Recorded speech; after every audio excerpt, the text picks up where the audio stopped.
तो अगर आप भी सोलो लेवलिंग सीजन 3 का इंतजार कर रहे हो या फिर पहले के एपिसोड देख के भूल चुके हो तो ये वीडियो आपके लिए ही होने वाला है। आपसे रिक्वेस्ट है कि वीडियो को एंड तक जरूर देखना। स्टार्ट करने से पहले आप लोग प्लीज लाइक और सब्सक्राइब कर लो क्योंकि इतने बड़े वीडियो को बनाने में काफी मेहनत लगती है। तो चलो फिर शुरू करते हैं बिना किसी देरी के। लेकिन उससे पहले सीजन 2 के लास्ट एपिसोड का यानी एपिसोड 13 का एक छोटा सा रिकैप कर लेते हैं।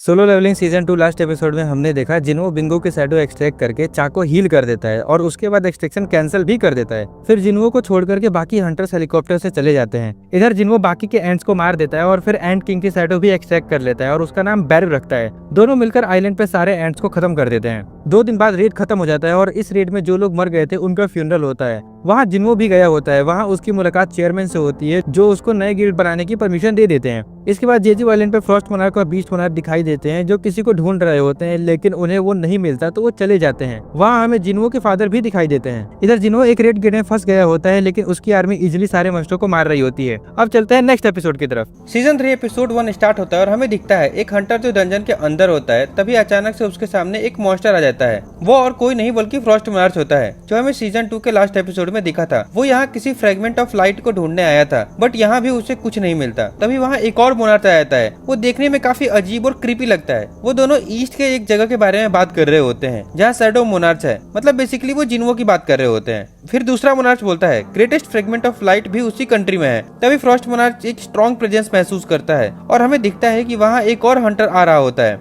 आप लोग गेस करो कौन हो सकता है ये। फ्रॉस्ट मोनार्क समझ जाता है कि ये उसी की चाल थी हमें यहाँ बुलाने के लिए। तभी वो हंटर बोलता है तुम लोग कहीं कोरिया की तो बात नहीं कर रहे। फ्रॉस्ट मोनार्क कहता है अगर हम बात कर भी रहे हो तो तुम्हें क्या। इधर वो दूसरा मोनार्क एक पोर्टल खोलता है और फ्रॉस्ट मोनार्क को बोलता है हमारे पास इन सब चीजों के लिए टाइम नहीं है। फ्रॉस्ट मोनार्क भी कहता है अगर तुम हमें रोक सकते हो तो रोक लो और जाने लगते हैं। वो हंटर बोलता है मैं तुम्हें इतनी आसानी से जाने नहीं दूंगा और वो अटैक कर देता है। लेकिन फ्रॉस्ट मोनार्क एक आइस वॉल बना करके उसके अटैक को रोक लेता है। हमें पता चलता है कि ये हंटर और कोई नहीं जिन्हो के फादर होते हैं।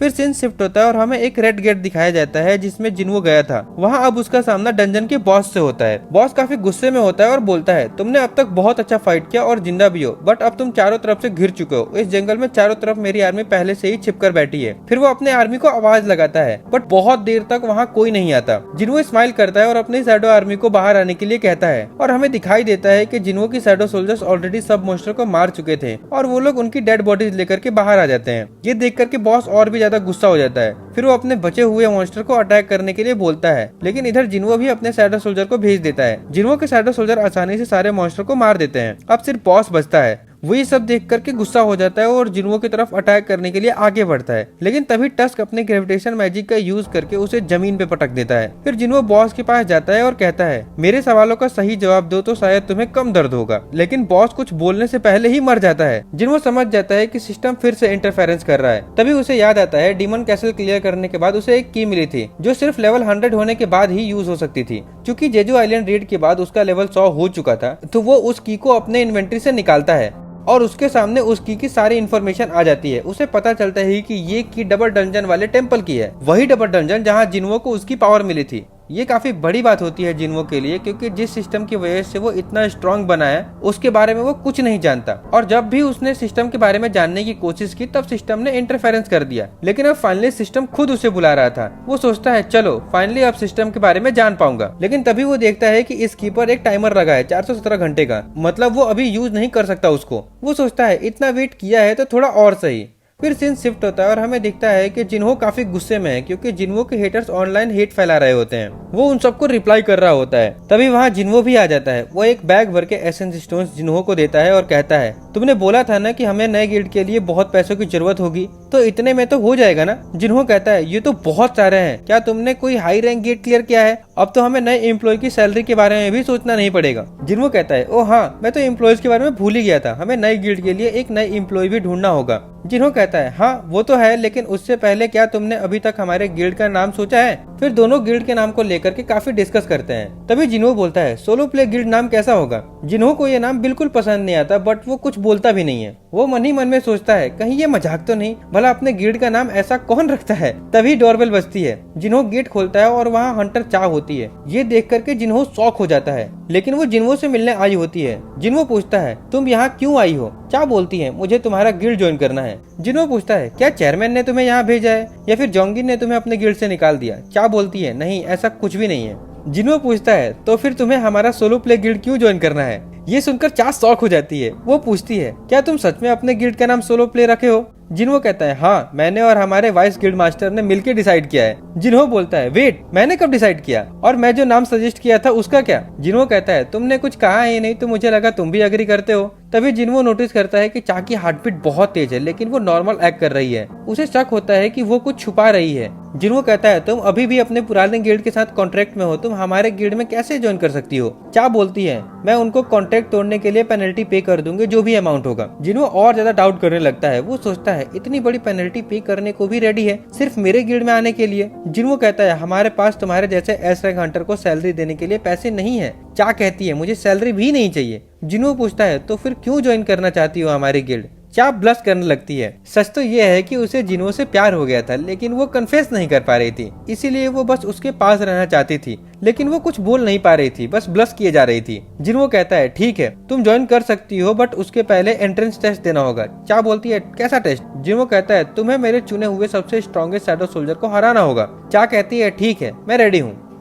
इसके बाद दोनों हंटर एसोसिएशन के जिम में जाने के लिए सोच रहे होते हैं एंट्रेंस टेस्ट के लिए, लेकिन जिम काफी दूर होता है तो जिन्हो सोचता है क्यों ना शैडो एक्सचेंज स्किल का यूज किया जाए। इसी बहाने उसे ये भी पता चल जाएगा कि वो अपने साथ किसी और को भी टेलीपोर्ट कर सकता है या नहीं। फिर वो चा को थोड़ा पास बुलाता है और शैडो एक्सचेंज स्किल का यूज करता है और स्किल काम भी कर जाती है और वो दोनों एक साथ जिम में टेलीपोर्ट हो जाते हैं। चा ये देखकर काफी हैरान हो जाती है कि ये कैसे हुआ। जिन्हो बोलता है चलो शुरू करते हैं अब, लेकिन चा कहती है एक मिनट, मैंने अपना वेपन तो ऑफिस में ही छोड़ दिया। फिर जिम के स्टोरेज रूम से वो एक शॉट ले आती है और कहती है मैं अब रेडी हूँ। जिन्हो इग्रिस को समन करता है और बोलता है मेरे शैडो आर्मी का सबसे बेस्ट शॉट्समैन यही है। चा पूछती है विनर कैसे डिसाइड होगा। जिन्हो बोलता है जब तक तुम मेरे शैडो सोल्जर को डिस्ट्रॉय ना कर दो या फिर जब तक तुम खुद से सरेंडर ना कर दो। जिन्हो सोच रहा होता है कि मैंने चा से बोला था कि मैं अपना सबसे स्ट्रॉन्गेस्ट शैडो सोल्जर यूज करूंगा, लेकिन बेरू को चा के सामने लाना सही नहीं रहेगा। जेजू आइलैंड पर उसकी वजह से ही चा इतनी ज्यादा घायल हो गई थी, इसलिए एग्रिस बेस्ट चॉइस था। इसके बाद उनकी फाइट स्टार्ट होती है। दोनों की शॉट्स टकराती है जिसकी वजह से तेज धमाका होता है। तभी हमें दिखाई देता है कि चेयरमैन भी उस बिल्डिंग में होते हैं, उनको भी ये आवाज सुनाई देती है। वो सोच रहे होते हैं कि आज तो किसी हंटर ने जिम के लिए रिजर्वेशन नहीं किया था। फिर वो जिम का कैमरा चेक करते हैं तो उन्हें जिन्हो और चा दिखाई देते हैं। वो सोचते हैं कि ये लोग यहाँ कब आए और क्यों। तभी उनको याद आता है कि जेजू आइलैंड रेड के बाद जैसे ही चा होश में आई थी उसने सबसे पहले जिन्हो के बारे में ही पूछा था। चेयरमैन को लगता है कि दोनों के बीच में कुछ चल रहा है, इसीलिए वो जिम का कैमरा ऑफ करवा देते हैं क्योंकि वो उनका प्राइवेट मोमेंट रिकॉर्ड नहीं करना चाहते थे। तभी फिर बिल्डिंग हिलने लगती है और उनके पीछे लगी पेंटिंग भी गिर जाती है फाइट की वजह से, लेकिन चेयरमैन कुछ गलत ही समझ लेते हैं। अब वो क्या सोच रहे होते हैं ये तो मुझे बताने की जरूरत नहीं है, तो आप लोग ही कमेंट में बता दो कि चेयरमैन को क्या लगता है। दूसरी तरफ हमें दिखाई देता है कि चा ने इग्रिस को इजीली हरा दिया था। ये देख करके जिन्हो भी शॉक में रह जाता है। तभी चा बोलती है क्या ये ब्लैक नाइट तुम्हारा सबसे स्ट्रॉन्गेस्ट सोल्जर था। तुमने कहा था कि तुम अपना सबसे स्ट्रॉन्ग सोल्जर यूज करोगे तो उसको समन करो। वो बेरू के बारे में बात कर रही होती है, लेकिन जिन्हो बोलता है कि तुम हर्ट हो सकती हो। चा कहती है ऐसा कुछ नहीं होगा और वैसे भी मुझे उससे दोबारा फाइट करनी है। तो जिन्हो फाइनली बेरू को समन करता है और उसे एक ऑर्डर देता है, चा को बिना हार्म किए डिफीट करो। बेरू कहता है जैसा आप कहे माय किंग। फिर वो जोर से रॉर करता है और जिससे जिम के सारे शीशे टूटने लगते हैं। चा उसे देख करके सोच रही होती है कि जिन्हो ने इस मॉन्स्टर के साथ फाइट किया था।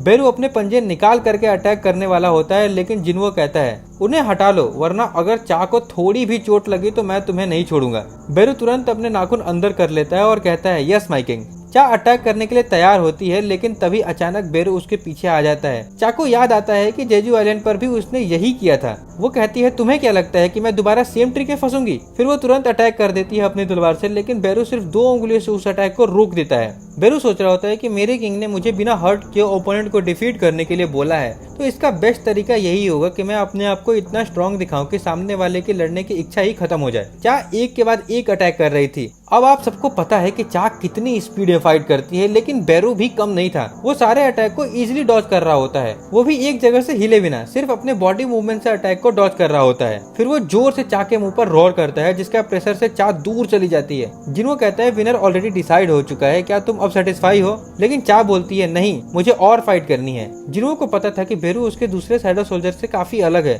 उसका जन्म ही सिर्फ किलिंग के लिए हुआ था। लेकिन जिन्हो देखता है कि बेरू अपने किलिंग इंटेंट को दबा रहा होता है। उनका फाइट दोबारा स्टार्ट होता है, लेकिन इस बार बेरू सिर्फ डिफेंड ही नहीं कर रहा होता बल्कि अटैक भी कर रहा होता है। इस वजह से चा की शॉट भी टूट जाती है, लेकिन फिर चा हार नहीं मानती। वो डिसाइड करती है कि अब वो अपना सबसे स्ट्रॉन्गेस्ट अटैक यूज करेगी और एक ही बार में फाइट खत्म करेगी। फिर वो ब्लेड ऑफ लाइट बनाती है और इस बार फाइनली अपना अटैक बेरू पर लैंड कर देती है। वो शॉट बेरू के चेस्ट में घुस जाती है। तभी हमें दिखाई देता है कि इस अटैक की वजह से बेरू अपने अंदर के किलिंग इंटेंट को ज्यादा देर तक कंट्रोल नहीं कर पाता और पूरे गुस्से में आ जाता है। उसे एंट क्वीन की बातें याद आने लगती है। वो जिन्हो का ऑर्डर भूल जाता है और एंट क्वीन का ऑर्डर फॉलो करने लगता है। मुझे अपने एनिमी को जान से मारना है। बेरू पूरा ब्लड डस्ट के साथ चा के तरफ बढ़ने लगता है। जिन्हो चिल्लाकर उसे रोकने के लिए बोलता है, लेकिन वो नहीं सुनता। तो जिन्हो जल्दी से बीच में आ जाता है और उसे रोक देता है। तब जाके बेरू शांत हो जाता है और तुरंत जमीन पर गिर के माफी मांगने लगता है। जिन्हो चा से पूछता है, तुम ठीक हो ना? फिर वो कहता है, ये सिर्फ एक एंट्रेंस टेस्ट था, तुम्हें सिर्फ इसके लिए अपनी जान को रिस्क में डालने की क्या जरूरत थी?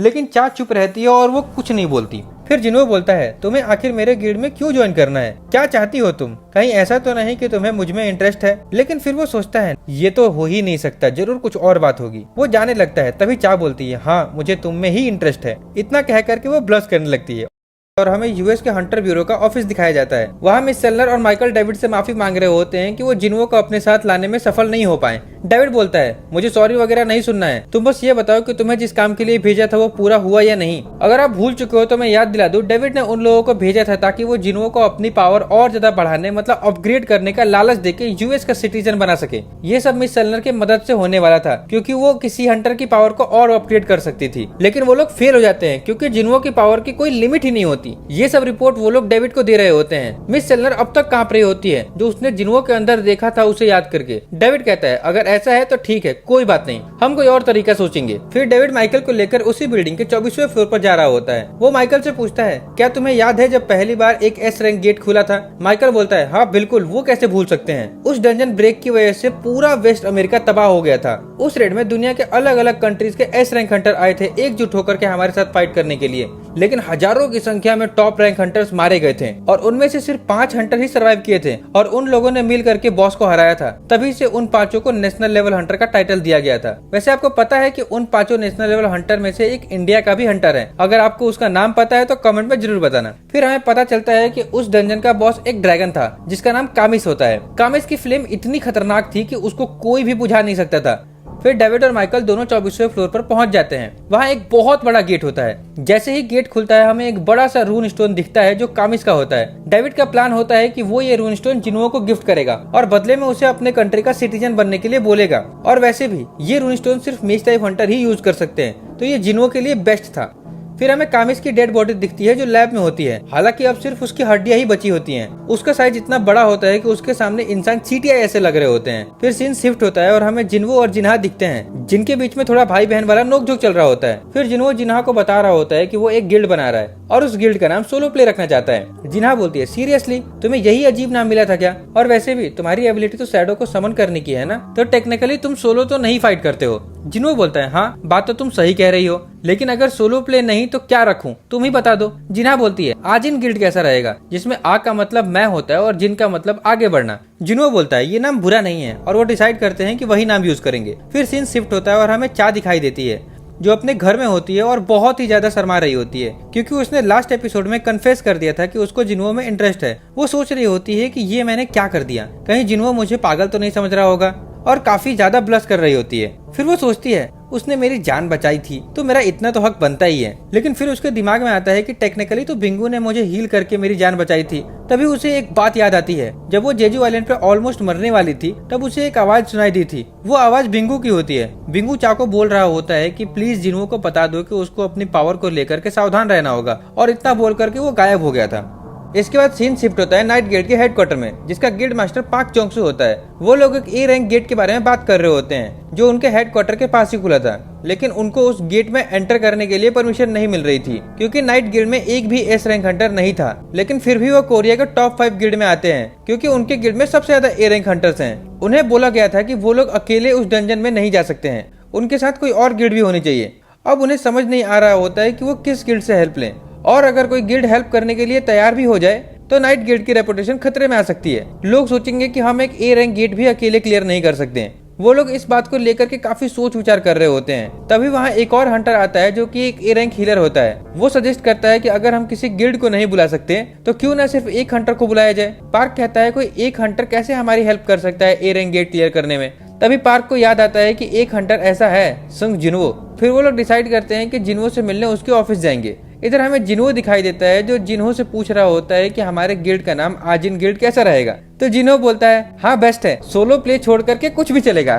फिर जिन्हो पूछता है क्या हंटर चाबी हमारे गिल्ड में ज्वाइन करने वाली है। जिन्हो बोलता है नहीं, वो नहीं ज्वाइन कर सकती, मुझे किसी दूसरे हंटर की तलाश है। जिन्हो कहता है कि हंटर चा से भी ज्यादा बेस्ट कौन हो सकता है। जिन्हो बोलता है मुझे ऐसा कोई हंटर चाहिए जो ट्रस्टवर्दी हो, जिसके पास हंटर लाइसेंस हो और जो गिल्ड के काम या डंजन में फाइट करने का इंटरेस्ट ना रखता हो। बेसिकली जिन्हो चाहता था कि वो बस कोई लो रैंक हंटर हायर कर ले फॉर्मेलिटी के लिए, जिसको गिल्ड के काम से लेना देना ना हो, क्योंकि वो चाहता था कि वो बस अकेले ही डंजन क्लियर करे। तभी उनका डोरबेल बजता है। जैसे ही वो गेट खोलता है उन्हें नाइट गिल्ड के मेंबर्स दिखाई देते हैं। वो एक वियर्ड सी फेक स्माइल दे रहे होते हैं।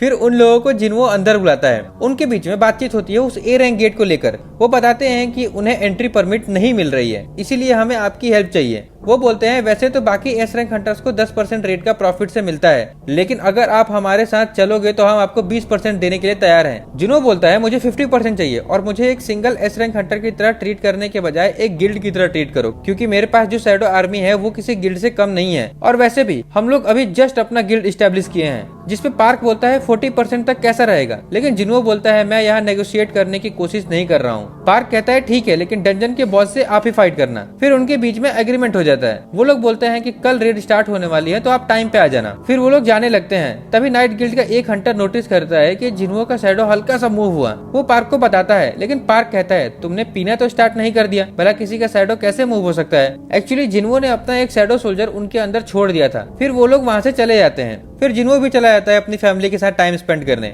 अब नेक्स्ट डे रेड स्टार्ट होने वाली थी। नाइट गिल्ड पूरा रेडी होकर के गेट के बाहर जिन्हो का वेट कर रहा होता है, लेकिन जिन्हो अब तक वहाँ नहीं आया होता। वो लोग सोच रहे होते हैं कि कहीं वो लेट तो नहीं हो जाएगा, क्योंकि सिर्फ 5 मिनट ही बचे होते हैं रेड स्टार्ट होने में। इधर जिन्हो सोच रहा होता है कि आज मौसम इतना खराब क्यों है, लेकिन वो देखता है कि अब टाइम हो गया है जाने का, तो वो अपना शैडो एक्सचेंज यूज करता है और डायरेक्ट गेट के पास पहुंच जाता है। वहाँ बहुत सारी पब्लिक होती है जो जिन्हो के फैन होते हैं। वो लोग जिन्हो को घेर लेते हैं और उससे सवाल करने लगते हैं, लेकिन नाइट गिल्ड के हंटर वहाँ आकर के जिन्हो को अपने साथ ले जाते हैं। फिर वहाँ पार्क आता है और बताता है कि आज के रेड का लीडर वो होने वाला है। फिर वो लोग गेट के अंदर जाने लगते हैं।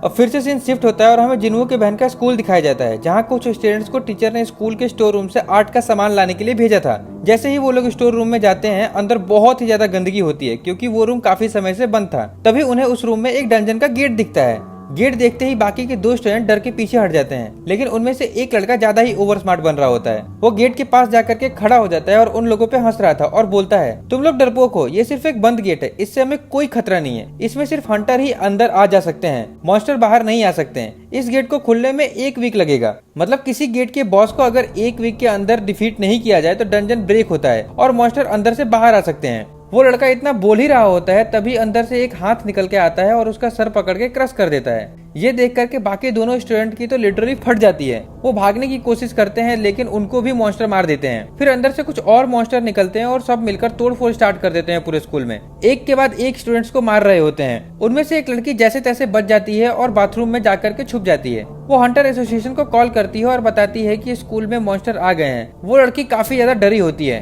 हंटर एसोसिएशन उसे बोलता है तुम चिंता मत करो, बस अच्छी तरह छुप कर रहो, हम तुरंत हंटर्स भेज रहे हैं, तुम्हें कुछ नहीं होगा। फिर वो उससे पूछते हैं क्या तुम बता सकती हो वो मॉन्स्टर दिखने में कैसा है। वो लड़की बताती है दिखने में वो इंसान जैसा है, लेकिन काफी बदसूरत और उसकी स्किन कलर ग्रीन है। ये सुन के हंटर एसोसिएशन वाले शॉक हो जाते हैं। वो बोलते हैं क्या कहा तुमने, उनकी स्किन ग्रीन है, इसका मतलब वो ऑर्क्स हैं, वो लोग स्मेल कर सकते हैं, तुम वहाँ से जितना जल्दी हो सकता है भागो। लेकिन अब बहुत देर हो चुकी थी। वो मॉन्स्टर उस लड़की को भी मार देते हैं। इधर हमें दिखाई देता है कि पूरे स्कूल में भगदड़ मच गई है। सारे स्टूडेंट स्कूल को छोड़ करके भाग रहे होते हैं, लेकिन अभी भी कुछ स्टूडेंट स्कूल में ही फंसे होते हैं। वो लोग क्लास में छुपे होते हैं और अपने आसपास जो भी वेपन मिल रहा होता है वो सब हाथों में लेकर के खुद को प्रोटेक्ट करने की कोशिश कर रहे होते हैं। लेकिन वो मॉन्स्टर्स एक के बाद एक क्लासरूम को क्लियर करते जा रहे होते हैं। एकदम लाशें बिछा दिया था उन्होंने पूरे स्कूल में। फिर हमें जिन्हो की बहन जिन्हा और उसकी बेस्ट फ्रेंड सॉन्ग ई दिखाई देती है, जो एक ई रैंक हंटर भी है। वो लोग एक क्लास में छुपे होते हैं, वहाँ और भी कुछ स्टूडेंट्स होते हैं। अब कुछ मॉन्स्टर उनकी क्लास में भी आ चुके होते हैं। क्लास के कुछ स्टूडेंट्स मॉन्स्टर से फाइट करने की कोशिश करते हैं, लेकिन वो सब मार दिए जाते हैं। तभी वो मॉन्स्टर नोटिस करता है कि उनमें से एक स्टूडेंट के पास मैजिक पावर है। वो लोग आपस में बात करते हैं कि पहले उसी को मारना चाहिए। वो लोग सॉन्ग ई की बात कर रहे होते हैं। सॉन्ग ई उनके सामने आ जाती है, लेकिन जिन्हा उसे रोकने की कोशिश करती है। लेकिन सॉन्ग ई बोलती है, मैं भी एक हंटर हूँ, भले ही मेरा रैंक ई है, लेकिन मैं अपनी फ्रेंड को इस तरह से मरते हुए नहीं देख सकती। तभी उनमें से एक मॉन्स्टर दूसरे से पूछता है, क्या यही वो इंसान है